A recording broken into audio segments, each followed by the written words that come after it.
High বন্ধুরা, আপনারা কেমন আছেন? আশা করি ভালো আছেন। আজ আমাদের খুশির দিন যে মুর্শিদাবাদে বাবরি মসজিদ ইনশাআল্লাহ উদ্বোধন হলো। তার জন্য আমরা লাখ লাখ শুকরিয়া। আল্লাহ পাক আমাদের দুয়া সবার কবুল করেছে। তার জন্যে আমাদের উপরে অনেক কিছু লোক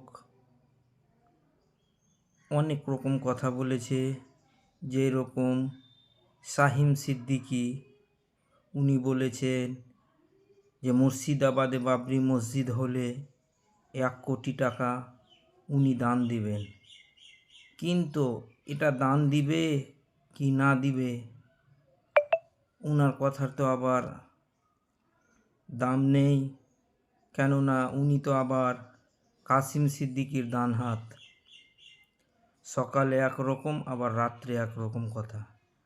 আপনার কাছে অনুরোধ করা হচ্ছে যে আপনি দান যদি 1 কোটি টাকা দেন, তাহলে সোশ্যাল মিডিয়ার মাধ্যমে দিবেন।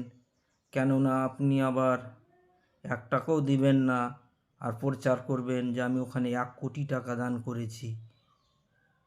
কেননা এইরকম কাসিম সিদ্দিকী কিছু কথা বলতেন যে টিএমসির সমস্ত নেতাদের যেন জানাজা পড়া না যায়। আবার উনি টিএমসির নেতা, তাহলে উনার কথার মুখের বিশ্বাস আছে কি না আমরা নিজেও ভাবতে পারছি না। যেরকম টি এর মধ্যে বাতাস থাকলে ফুলে থাকে, আবার টিউ